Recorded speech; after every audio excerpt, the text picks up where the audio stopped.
ፕሬዚዳንት ዶናልድ ትራምፕና የእስራኤሉ ጠቅላይ ሚኒስትር ቤንያሚን ኔታንያሁ በኢራን ጉዳይ ላይ እጅጉን አለመግባባት ውስጥ ገብተዋል።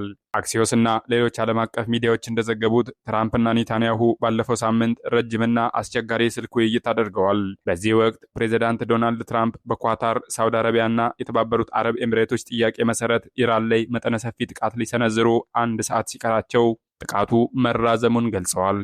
ትራምፕ አሁንም ለድርድር ተቃርበናል እያሉ ለጥቃትም ጫፍ ላይ ነን ማለታቸውን ቀጥለዋል። ኔታንያሁ ግን በኢራን ላይ ሊፈጽሙት የነበረውን ጥቃት ከመሰረዙም ባሻገር የሚመጡት ስምምነቶች አግባብነት የሌላቸው እንደሆኑ በማመን እጅጉን ተበሳጭተዋል። አንድ የእስራኤል ባለስልጣን እንደገለጸው ከስልክ ውይይቱ በኋላ የኔታንያሁ ጸጉር የሚጨስ ይመስል ነበር ብሏል። በኢራን በኩል ያለው ወታደራዊ ዝግጅት ከዚህ ቀደሙ የበረታና ታይቶ የማይታወቅ ሲሆን ቴሄራን ሉዓላዊነቷን ለማስከበር አዲስ የጦር መሳሪያ እንደምታወጣ አስጠንቅቃለች። የኢራኑ አብዮታዊ ጥበቃ ሰራዊት በመግለጫው ምንም አይነት ጥቃት ከተፈጸመበት የቀጠናው ሀገራት በጦርነት አዙሪት ውስጥ እከታለሁ ብሏል። ተያይዘን እናልቃለን እንጂ ብቻችንን አንሄድም ሲልም ገልጿል።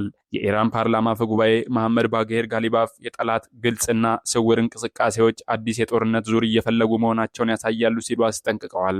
በሌላ በኩል ሮይተርስ እንደዘገበው የኢራን የበላይ መሪ የበለጸገውን ዩራኒየም ክምችት ወደ ማንኛውም የውጭ ሀገር ማዛወርን አግደው እንደነበር ዘግቧል። ኢራን በግምት 400 ኪሎ ግራም የዩራኒየም ክምችት ከመሬት በታች በሚገኝ ዋሻ ውስጥ እንደሸሸገች ይነገራል።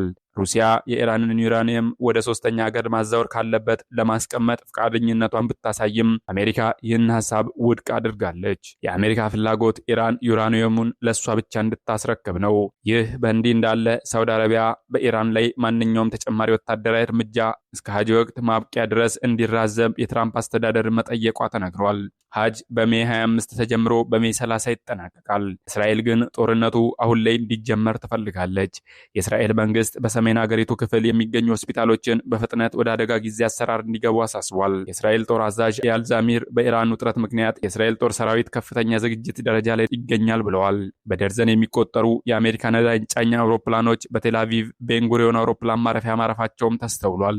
ትራምፕ ለጋዜጠኞች በድርድር ላይ ኢራን ምላሽ እስክትሰጥ ድረስ ለጥቂት ቀናት ለመጠበቅ ፈቃደኛ መሆናቸውን በተናገሩበት ወቅት ነው ወደ ቴል አቪቭ እኚህ አውሮፕላኖች የደረሱት። ትራምፕ እንዳሉት ለጥቂት ቀናት በመጠበቅ ጦርነት ማስቀረት ከቻልኩ ይህንን ማድረግ ትልቅ ነገር ይመስለኛል ብለዋል። በሌላ በኩል የአሜሪካ ሚዲያዎች አዲስ ነገር እየዘገቡ ነው።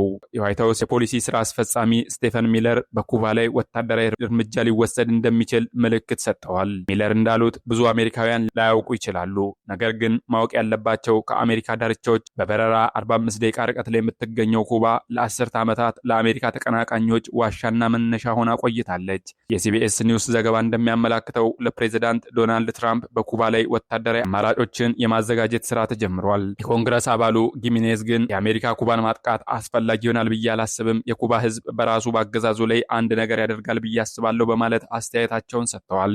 ዋይት ሀውስ በዛሬው ዕለት በማህበራዊ ትስስር ገጻቸው ፍትህ ትጸናለች በሚል መግለጫ ፕሬዚዳንት ዶናልድ ትራምፕ የተደመሰሱ የአሜሪካ ጠላቶች በማለት የኒኮላስ ማዱሮ፣ አያቶላ አሊ ሐሜኒ፣ አቡ ቢላል አልሚኖኪ እና ራውል ካስትሮን ጨምሮ የተወሰኑ ግለሰቦችን ስምና ፎቶ ለጥፏል። እስከዛሬ ድረስ በኢራን ጉዳይ ላይ ግልጽ የሆነ ውሳኔ አልተገኘም። ነገር ግን ዓለም አቀፍ ማህበረሰብ በመካከለኛው ምስራቅ ሊከሰት የሚችለውን ጦርነት በተመለከተ ከፍተኛ ስጋት ውስጥ ይገኛል።